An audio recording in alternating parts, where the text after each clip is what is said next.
Breaking news చూస్తున్నాము. Sai Krishna missing కేసులో CI Nagaraju విచారణ పూర్తయింది. రిమాండ్ రిపోర్టు సిద్ధం చేశారు అధికారులు. విజయవాడ ప్రభుత్వ ఆసుపత్రిలో సిఐ నాగరాజుకి వైద్య పరీక్షలు చేయబోతున్నారు. వైద్య పరీక్షలు చేసిన తర్వాత అనంతరం సిఐ నాగరాజుని విజయవాడలోని కోర్టులో హాజరుపరచబోతున్నారు. మ్యాజిస్ట్రేట్ ముందు ప్రవేశపెట్టబోతున్నారు అధికారులు. సిఐ నాగరాజు అరెస్ట్ నేపథ్యంలో కొంతమంది సానుభూతి పరులు ఆందోళన చేసే అవకాశం ఉంది అన్న ఆలోచనతో విజయవాడ ప్రభుత్వ ఆసుపత్రి అలాగే కోర్టు ప్రాంగణంలో కట్టుదిట్టమైన భద్రతను పోలీసులు ఏర్పాటు చేశారు. సిఐ నాగరాజు పైన ఇప్పటికే బిఎన్ఎస్ సెక్షన్ 103 సబ్సెక్షన్ 1 కింద కేసుని నమోదు చేశారు. నేరం రుజువైతే జీవిత ఖైదు పడే అవకాశం ఉన్నట్టు తెలుస్తుంది. ఈ సెక్షన్కే జీవిత ఖైదు. అలాగే సాయి కృష్ణను 10 రోజులకు పైగా అక్రమంగా నిర్బంధించినందుకు సెక్షన్ 127 127 సబ్సెక్షన్ 4ని నమోదు చేశారు. ఫ్యామిలీకి సమాచారం ఇవ్వకుండా రహస్యంగా దాచినందుకు మరొక సెక్షన్ 127 సబ్సెక్షన్ 6. మొత్తంగా ఈ సెక్షన్స్ అన్ని కూడా ప్రస్తుతానికి సిఐ నాగరాజు పైన విధించారు. రిమాండ్కి సంబంధించిన రిపోర్టుని కూడా అధికారులు సిద్ధం చేశారు. ప్రభుత్వ ఆసుపత్రికి ప్రస్తుతానికి తరలిస్తున్నారు.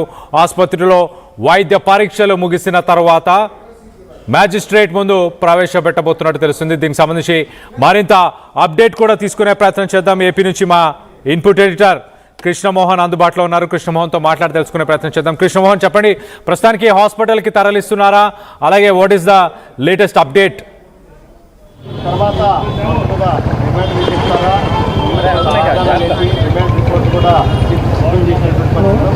కృష్ణమోహన్, వినిపిస్తుందా?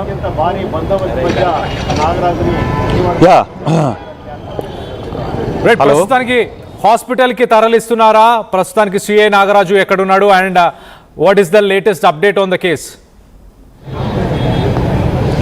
కళ్యాణ బేసిక్గా నాగరాజుని సిఐ నాగరాజుని కమాండ్ కంట్రోల్ నుంచి గవర్నమెంట్ ఆసుపత్రికి తరలించారు. ఆసుపత్రిలో చికిత్సలు చేస్తున్నారు. ఆసుపత్రి తర్వాత విజయవాడ కోర్టుకి వస్తారు. ఇక్కడ 2వ ఏర్జేడి కోర్టుకి తీసుకుని వచ్చే ప్రయత్నం చేస్తారు. అది ఇక్కడ 4th ఫ్లోర్లో ఉంటుంది. ఇక్కడికి తీసుకుని వస్తారు. అయితే ఇప్పుడు ఇతని మీద కట్టిన ఎఫ్ఐఆర్లు చూసుకుంటే ఒకసారి బిఎన్ఎస్ 127/4 అలాగే బిఎన్ఎస్ 127/6 బిఎన్ఎస్ 103/1 అండ్ బిఎన్ఎస్ఎస్ 238 ఈ 4 సెక్షన్స్ మీద కేసు అయితే కట్టారు. ఆల్మోస్ట్ ఆల్ హత్య కేసు ఇతని మీద నమోదు చేసిన పరిస్థితి మనం చూడాలి. బిఎన్ఎస్ 103/1 అంటే ఐపీసీ 302 లెక్క. సో ఆ విధంగానే దీంట్లో ఒక వ్యక్తిని మర్డర్ చేస్తే ఎటువంటి కేసు నమోదవుతుందో అటువంటి కేసుని నమోదు చేసిన పరిస్థితి అయితే ఉంది. రెండవది బిఎన్ఎస్ సెక్షన్ 127 10 రోజులు పైగా నిర్బంధించడం, అక్రమ నిర్బంధం, ఇన్ఫర్మేషన్ లేకుండా నిర్బంధించడం, తర్వాత దానికి సంబంధించిన వ్యవహారాలన్నీ కూడా చక్కబెట్టే ప్రయత్నం చేయడం. తర్వాత బిఎన్ఎస్ 127 అంటే ఇది ఎవరికి తెలియకుండా, ఇంటిమేషన్ లేకుండా రహస్యంగా నిర్బంధించడం, మూడో వ్యక్తికి తెలియకుండా ఈ కేసుని నిర్బంధించే ప్రయత్నం చేయడం. ఇక్కడ కూడా ఈ కోర్టుకు సంబంధించిన వ్యవహారంలో ఈ కేసును కూడా కట్టారు. తర్వాత బిఎన్ఎస్ఎస్ 238 దీంట్లో అసలు పూర్తిగా కూడా కేసుని నిర్బంధించడం, తర్వాత మర్డర్ చేయడం, ఈ కేసుని రూపుమాపు చేయడం, అంటే సాక్ష్యాలని రూపుమాపు చేయడం, వీటన్నిటికి సంబంధించి ఈ సెక్షన్స్ అయితే కట్టిన పరిస్థితి అయితే ఉంది. అయితే ఇప్పటికే ఈ వ్యవహారంలో సిట్కి సంబంధించిన వ్యవహారంలో నిన్నటి నుంచి దాదాపుగా ఈరోజు ఉదయం దాకా నిర్వహించిన సిట్లో నాగరాజు నోరైతే మెదపలేదు. నాగరాజు నాకు తెలియదు, నేనే చేశాను అని కూడా చెప్పలేదు. కనీసం ఏదైనా గట్టిగా అడిగినా కూడా నాకేం తెలియదు అని మాత్రమే చెప్పారు. అయితే ఇప్పటికీ సిట్ బృందం, ఏదైతే ఐజీ స్థాయిలో ఏర్పడ్డ సిట్ బృందం కొన్ని కీలకమైన సమాచారాన్ని ఏర్పాటు చేసింది, సమాచారాన్ని సేకరించింది. దాదాపుగా 11 మందిని విచారించిన తర్వాత ఈ కేసుకు సంబంధించి వివరాల్లో ఎవరికి ఎప్పటికీ అంటే ఎవరెవరు ఏం చేశారు కొంత సమాచారం. అసలు మార్కాపురం నుంచి విజయవాడ, మార్కాపురం నుంచి ఏ అధికారిని తీసుకుని వచ్చారు, ఎవరు ఆదేశాల మేరకు తీసుకుని వచ్చారనేది టాస్క్ ఫోర్స్ క్లియర్గా చెప్పింది. దాంతో అదొక సెక్షన్ మిగిలింది. తర్వాత మిగతా కానిస్టేబుల్లో కొంతమంది దీన్ని అంగీకరించారు, ఎలా తీసుకువెళ్ళారు, ఎక్కడికి వెళ్ళారు, కానీ సాక్ష్యాలు అయితే ఇంకా దొరకలేదు. ఇవన్నీ కూడా స్టేట్మెంట్ రికార్డ్ చేశారు. ఈ స్టేట్మెంట్స్ రికార్డ్స్ మీదనే ఈ వ్యవహారం మొత్తం ఎలా నడవబోతుంది అనేది కూడా చూడాల్సిన పరిస్థితి అయితే మనకు కనపడుతుంది. మరి కాసేపట్లోనే ఇదే కోర్టుకి నాగరాజుని తీసుకొని వస్తారు. ఒకవేళ నాగరాజుని తీసుకొని వచ్చిన తర్వాత కోర్టు మొదటగా రిమాండ్ విధించే అవకాశం కనబడుతుంది. ఒకవేళ అంటే ఈ కేసులో కొంత ఎస్టాబ్లిష్మెంట్ కానీ చేసుంటే, ఎందుకంటే నాగరాజు నేను అరెస్ట్ చేశాను, నేనే తీసుకుని వచ్చాను, నేనే చంపాను, నేనే దహనం చేశానని చెప్పి చెప్తున్నట్టుగా సమానం. మరి ఒక్క వ్యక్తితో ఈ వ్యవహారాలు జరగవు కదా. ఒక వ్యక్తితో అతనేపై మార్కాపురంపై తీసుకురాలేడు, అతను ఒకడే నాగరాజుని చంపలేడు, అతను ఒకడే దహన సంస్కరణలు చేయలేడు. ఇవన్నీ కూడా ఉన్నాయి కాబట్టి ఆయనకి సహకరించిన వ్యక్తులు ఎవరు, నెక్స్ట్ ఆ మోడ్లోకి ఆయన వెళ్తారు. కానీ ఈరోజు కేసు నాగరాజు అండ్ అదర్స్ని పెట్టారు కాబట్టి ఓన్లీ నాగరాజుని ఈరోజు కోర్టులో ప్రవేశపెడతారు. కోర్టు ఇచ్చే తీర్పును బట్టి రిమాండ్ ఇస్తే విజయవాడ రిమాండ్కి ఇస్తారా, లేదు రాజమండ్రిలో రిమాండ్కి ఇస్తారా అనేది కూడా చూడాల్సిన పరిస్థితి. కొంత ఇక్కడ కంటే కూడా రాజమండ్రికి ఇచ్చే అవకాశాలు ఉన్నాయనేది కొంత సమాచారం అయితే అందుతోంది. బట్ ఎందుకు రాజమండ్రి ప్రత్యేకంగా ఈ సదరు సిఐకి ఇస్తున్నారనేది కూడా చూడాలి.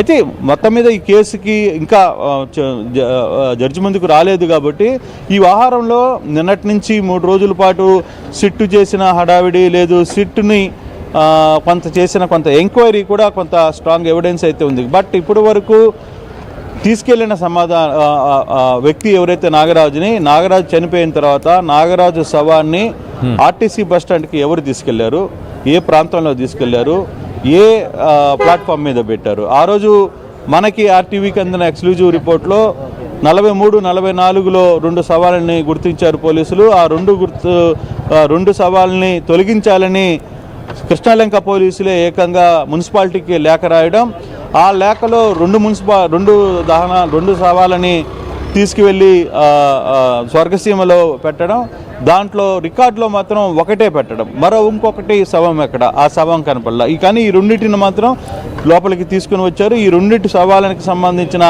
లేఖలు కూడా వాళ్ళు కృష్ణలంక పోలీసులు ఏకంగా మున్సిపాలిటీకి రాసిన 2 లేఖలను కూడా ఆర్టీవీ ఎక్స్క్లూజివ్గా పెట్టే ప్రయత్నం చేసింది. తద్వారా వచ్చిన సమాచారంలో ఆ రోజు 24, 25 డేటుల్లో ఎక్కడ కూడా ఒక్క శవంకి సంబంధించిన మృతదేహానికి సంబంధించిన రిజిస్టర్ మాత్రమే ఉంది. రెండవ దానికి సంబంధించిన ఆ ఎంక్వైరీ లేకపోవడం, దాంట్లో రిజిస్టర్ కాకపోవడం, ఇక్కడే పలు అనుమానాలు పోలీసులకి వచ్చిన పరిస్థితి. ఏ విధంగా దీన్ని చూడాలి, ఎలా వెళ్తారు, తద్వారా ఏమైనా ఇన్వెస్టిగేషన్ దాంట్లో ఏమైనా పూర్తి సమాచారం వచ్చిందా, అసలుకి సాయి ఇంకా ఇప్పటికి సాయి ఒకవేళ తగలపెట్టేస్తే సాయి అస్థికులనన్నా ఏమన్నా భద్రపరిచారా పోలీసులు, లేదు ఇవన్నీ ఏమీ లేనప్పుడు మరి న్యాయం ఎక్కడ జరుగుతుంది, ఏ విధంగా ముందుకు వెళ్తుంది, ఈ కేసును